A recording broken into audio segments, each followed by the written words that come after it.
Isipin mo ang isang senaryo na magpapabagsak sa buong sistema ngang pandaigdigang kalakalan sa loop lamang ngang ilang oras. Sa mismong sandaling ito, halos 2,000 dambuhalang barkong pangkalakal at oil tanker ang nakaparada at hindi makagalaw sa makipot na katubigan. Ganap na nakulong sa ilalim ngang direktang paningin nga high-tech na missile at umaaligid ng mga drone ng kalaban.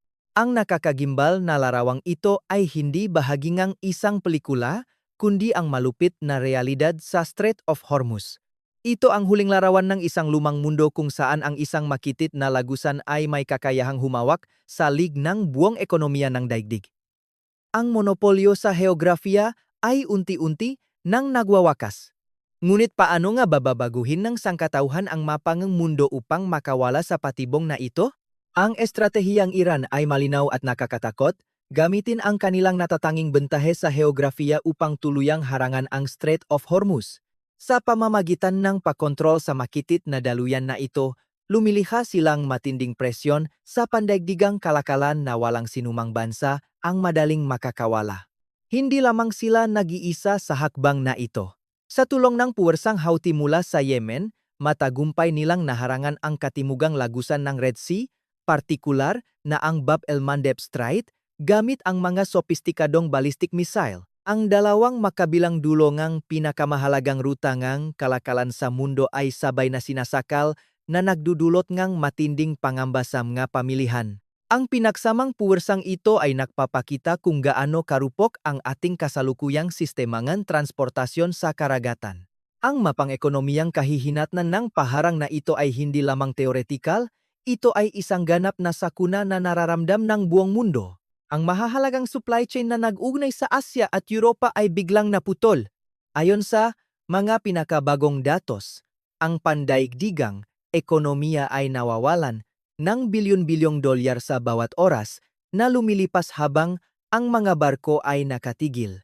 Ang presyong langis sa pandaigdigang merkado ay sumipapay taas, na mabilis na umabot sa nakakabahalang antas na $115 bawat bariles. Ito ay isang matinding dago sa mga bansang umaasa sa inaangkat na enerhiya upang patakbuhin ang kanilang mga industriya. Bukod dito, ang mga bayarin sa pagpapadala o freight rate sa karagatan ay tumaas ng halos 500%. Ang 500% pagtaas na ito sa halaga ng transportasyon ay direktang ipinapasa sa mga ordinaryong mamimili na nagdudulot ng matinding implasyon sa mga pangunahing bilihin sa buong mundo. Ang bawat lalagyan ng kargamento na naantala ay nangangahulugan ng mga pabrika na humihinto sa operasyon dahil sa kakulangan ng materyales at mga istante ng tindahan na nawawalan ng laman. Ang sitwasyong ito ay naglalantad sa isang malaking kahinaan ng modernong sibilisasyon, ang ating labis na pag-asa sa iilang, makikitit na daanan ng tubig upang mapanatili ang daloy ng buhay. Ang pagkalumpong supply chain na ito ay nagpapatunay na ang kasalukuyang arkitekturang pandaigdigang kalakalan ay hindi na sapat upang harapin ang mga banta nga ika-21 siglo. Kailangan isang radikal na solusyon. Sa harap ng ganitong matinding panggigipit, ang mga pandaigdigang pinuno at mga higanteng korporasyon ay nahaharap sa isang krusyal na desisyon, sumuko sa mga kahilingan ng mga kumokontrol sa mga kipot o gumawa ang isang hakbang na babago sa kasaysayan. Sa halip na magpatalo, pinili ni daigdig ang pangalawang opsyon. Napagtanto nila na ang tanging paraan upang alisin ang kapangyarihang ito mula sa mga kalaban ay sa pamamagitan ng muling pagsulat sa mismong mapa ng kalakalan. Ito ang nagudyok sa pagpaplano ng solusyong hindi pa nagagawa sa kasaysayan ng tao. Ang layunin ay hindi lamang pansamantalang maibsan ang problema, kundi tuluyang tanggalin ang halaga ng Strait of Hormuz as a sandatang geopolitikal. Ano ang kanilang magiging pangunahing sandata laban sa kalikasan? Ang sagot ng buong daigdig ay isang radikal na paglipat ng fokus mula sa karagatan patungo sa kalupaan. Ang estratehiyang ito ay kilala bilang paglipat mula sa maritime axis patungo sa land corridors. Sa loob ng maraming siglo, ang pagkontrol sa mga karagatan ang naging susi sa kapangyarihan, ngunit ang mga bagong banta ay nagpapawalang bisa sa doktrinang ito. Ang gabansya ay nagsimulang magbuhos napakalaking pondo upang magtayong ga alternatibong ruta na ganap na lalampas siyam ga mapangganib na anyong tubig. Ang mga proyektong ito ay idinisenyo upang maging mga perpektong ruta ang pagtakas na tumatahak sa mamahihirap na kabundukan at malalawak na disyerto. Sa pamamagitan ng paglikha ng gabagong ugat ng kalakalan sa lupa, ang gabansa ay nakakaroon ng alternatibong opsyon na mas ligtas at kontrolado. Ang pinakabuot nga estratehiyang ito ay ang muling pagsulat sa mga patakaran ng geopolitikal na laro. Sa pamamagitan ng pagtatayo ng tatlong dambuhalang mega project, nilalayon ng pandaigdigang komunidad na permanenteng bawian ng bisa ang kakayahan ng Iran na makbanta. Ang mga proyektong ito ay hindi lamang simpleng mga kalsada o riles ng tren, ang mga ito ay mga himalangang modernong inhenyeriya na nangangailangan ng bilyon-bilyong dolyar at dekada ngang pagpaplano. Ang bawat isang proyekto ay maingat na pinili upang lumikha ng isang hindi mapipigilang daloy ng enerhiya at kalakal na hindi kailanman dadaan sa malugar na kontrolado ngang kalaban. Ang pagpapatupad ng mga planong ito ay hudyat ng isang bagong panahon kung saan ang teknolohiya at kapital ay mas nangingibabaw kaysa sa natural na heografiya. Ang unang megaproject na naglalayong basagin ang monopolyong Hormuz ay ang pinakaambisyoso sa lahat, ang Hajar Mountains Canal Project sa bansang Oman. Ang pangunahing layunin nito ay tila isang imposibleng gawain ang hiwain ang gitna ngang mabatong Musandam Peninsula upang direktang ikonekta ang Persian Gulf sa Sea of Oman. Sa pamamagitan ng artipisyal na daluyan ng tubig na ito, ang nga barko ay makakaiwas ng tuluyan sa mapanganib na Strait of Hormuz at makakalabas ng ligtas mula sa abot ng nga armas ng Iran. Ito ay isang direktang sagot sa pananakot sa karagatan, isang solusyon na literal na babago sa hugis ng kalupaan. Ngunit ang paharap sa matitigas na bato ng kabundukan ng Hajar ay nangangailangan ng walang katulad na pagsisikap. Ang Musandam Peninsula ay hindi isang pangkaraniwang lupain. Ito ay binubuo ngang matatarik at matitigas na formasyon ng bato na umaabot sa matataas na altitude. Ang lupain ay sadyang mapanggamon at hindi kailanman naisip na maaaring tawirin ng isang malaking anyong tubig. Upang may sakatuparan ang kanal na ito, kailangang gibayin ang mga bundok na may mga tuktok na umaabot hanggang 650 metro ang taas. Ang proyektong ito ay nagpapakita ng sukdulang determinasyon ng gabansa na lumiha ng isang ligtas na daanan. Ang pahiwa sa peninsulang ito ay nangangahulugan ng paglikha ng isang bagong geografikal na katotohanan na magpapabago sa balansa ng kapangyarihan sa rehiyon. Ang tanong ay, anong uring teknikal na detalye ang kinakailangan para sa ganitong higanteng proyekto? Ayon sa mga teknikal na detalye, ang Hajar Mountains Canal ay makakaroon ng kabuwang haba na 32 kilometro. Ngunit ang tunay na nakakabilib ay ang sukat ng lapat at lalim nito. Ito ay ididisenyo na may lapat na 300 metro at lalim na 25 metro. Ang mga sukat na ito ay hindi pinili ng basta-basta. Ang mga ito ay eksaktong kinalkula upang makasya ang mga pinakamalalaking supertanker ngang langis sa buong mundo nang walang anumang sagabal.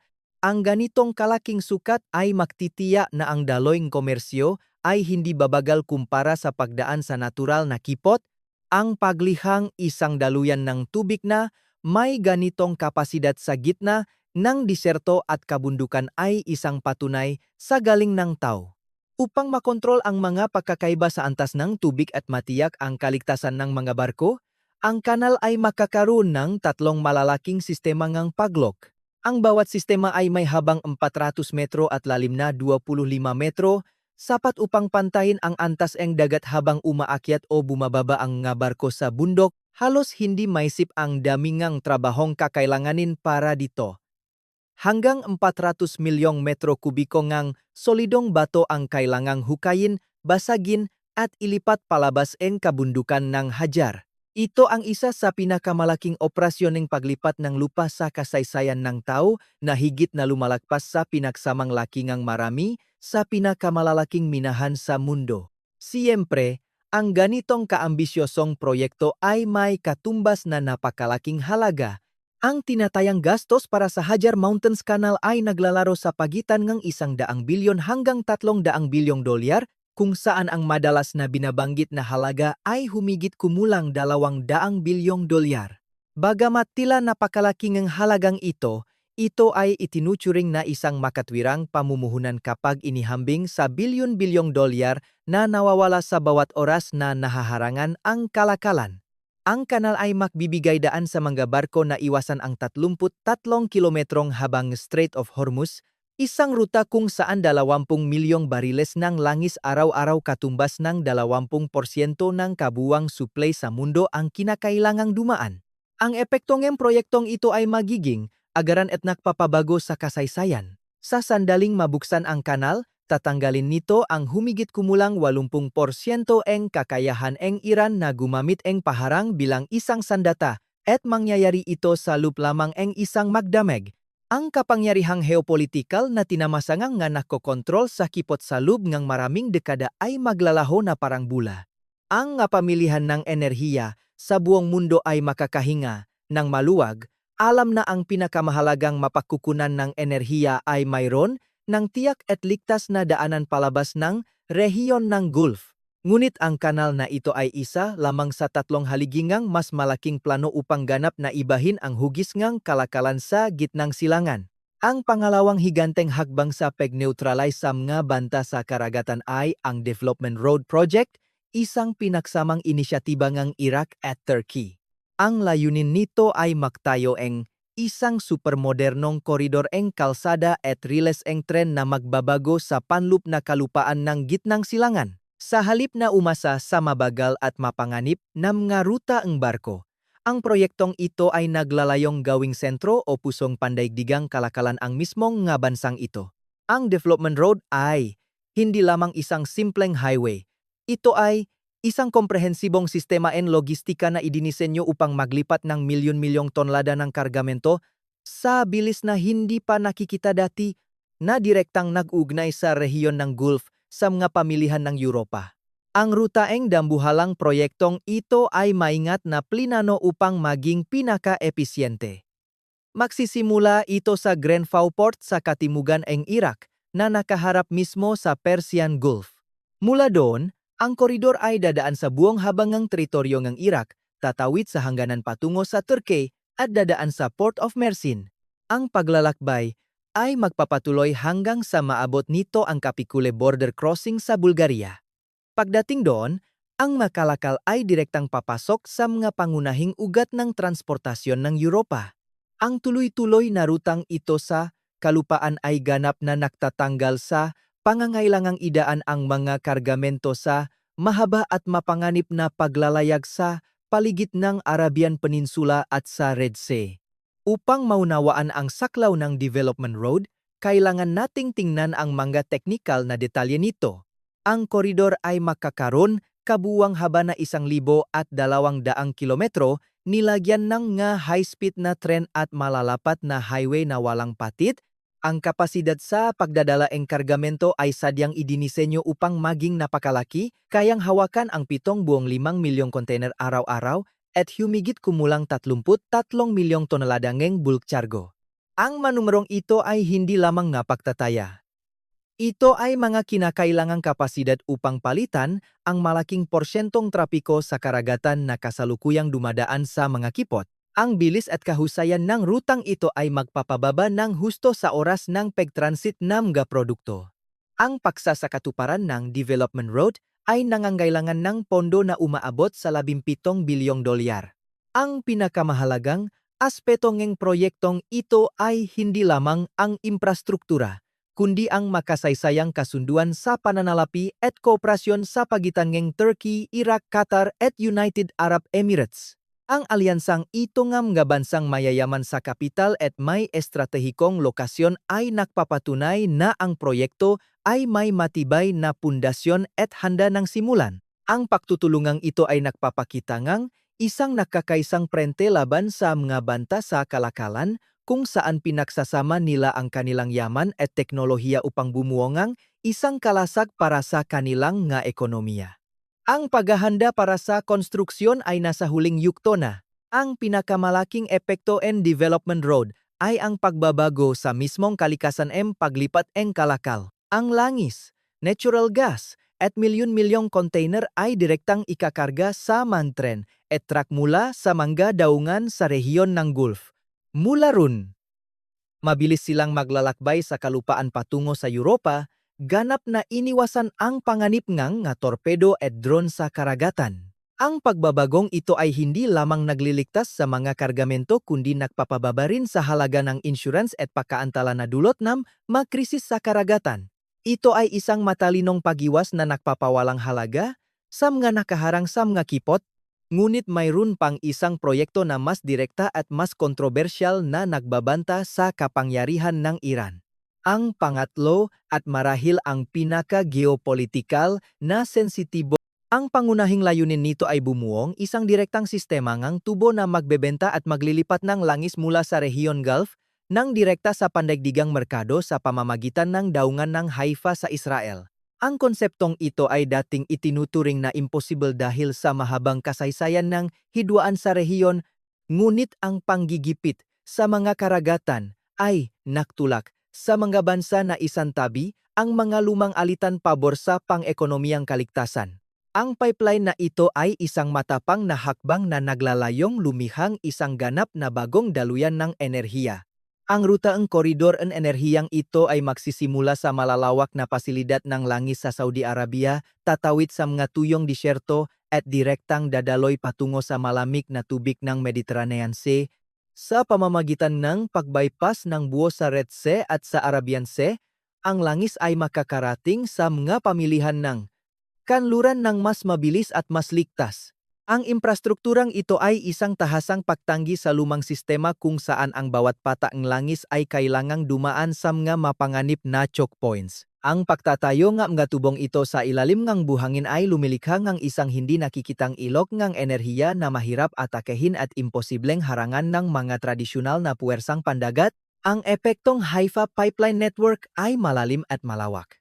Babaguhin nito ang Israel upang maging isang bago at maasahang sentro ngang pahlilipat ng enerhiya para sa buong kontinentang Europa. Ito ay isang napakalakas na dagok hindi lamang sa ekonomiya kundi pati na rin sa politika laban sa Iran dahil inaalis nito ang isa sa kanilang nga pangunahing sandata laban sa mga bansa sa kanluran. Higit pa rito, binubuksan nito ang pinto para sa mga makasaysayang alyansa pagkatapos nga labanan kung saan ang nga dating magkakaawe ay nakakaisa upang protektahan ang kanilang nga interes sa kalakalan.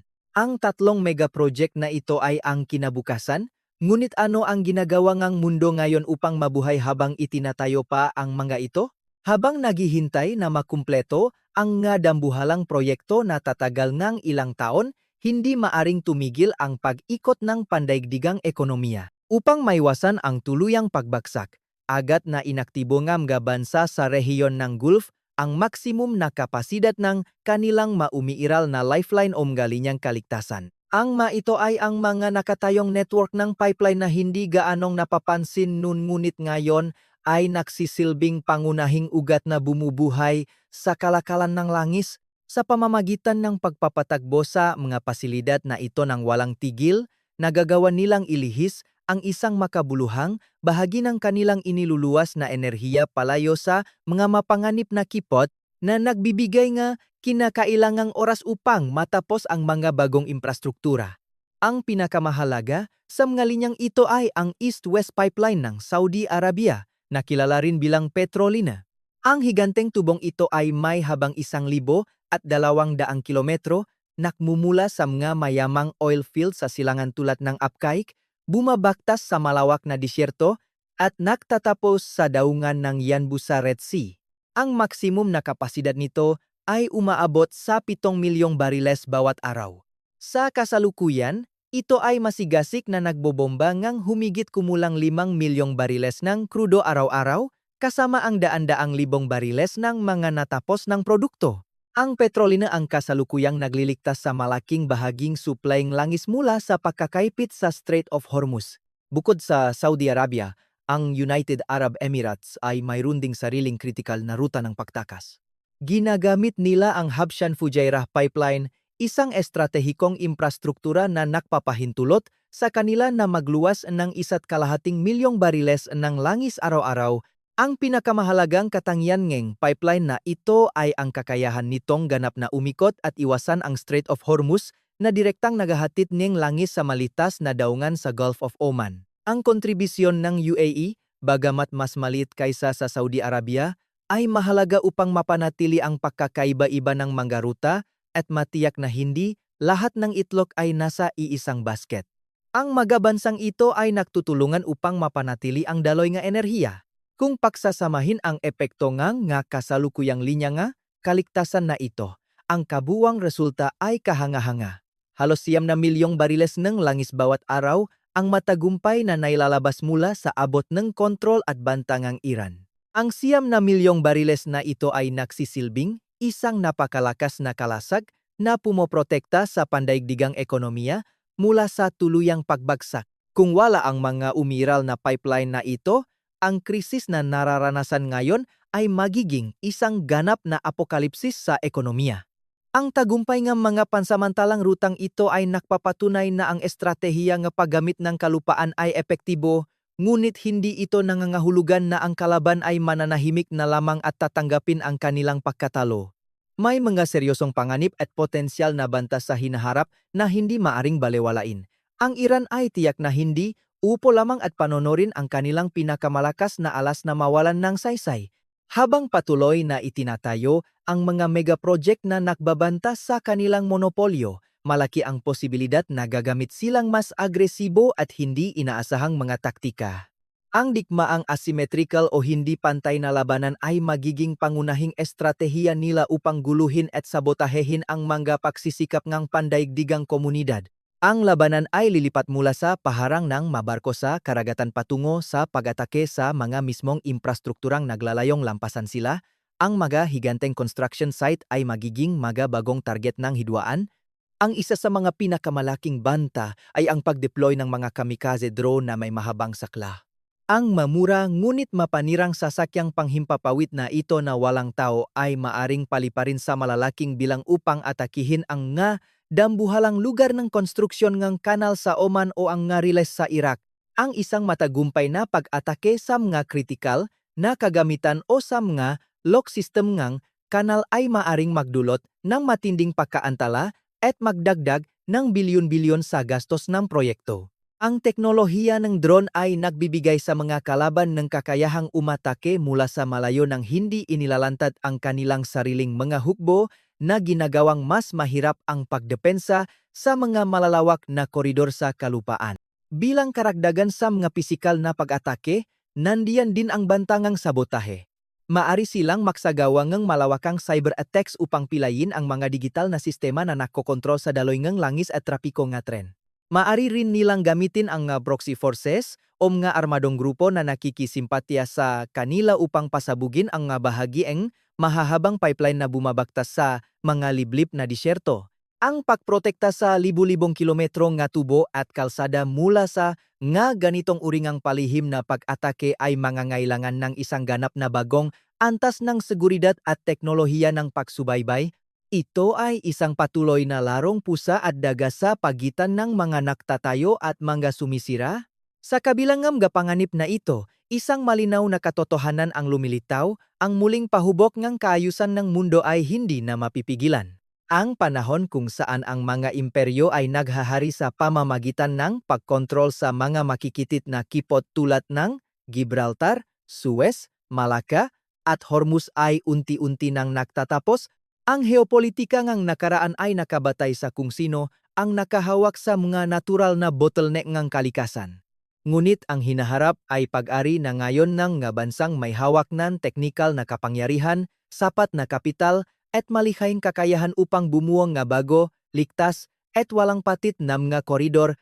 Ang kapangyarihan ay lumilipat mula sa mga nagbabantay nga dagat patungo sa mga tagapaktayong gaan. Ang larawan ng 2,000 barkong nakaparada at walang magawa sa Strait of Hormuz ay hindi lamang isang krisis, ito ang huling litrato ng isang lumang mundo na nahihingalo. Ipinapakita nito na ang heografiya ay hindi na isang nakatakdang tadhana na dapat nating tanggapin, kundi isang larangan na maaring hubugin muli gamit ang talino, malaking pondo at matibay na bakal. Sa bagong larong itong global na kalakalan at kapangyarihan, ang mga nagtatangkang humarang sa daan ay tiyak na matatalo. Ang nga nagbubukas ng bagong landas at nag-ugnay sa mga kontinente ang siyang magiging master ng kinabukasan. Ang pagbabago ay narito na. At ang mapa NG Mundo ay hindi na kailanman magiging katulad NG dati.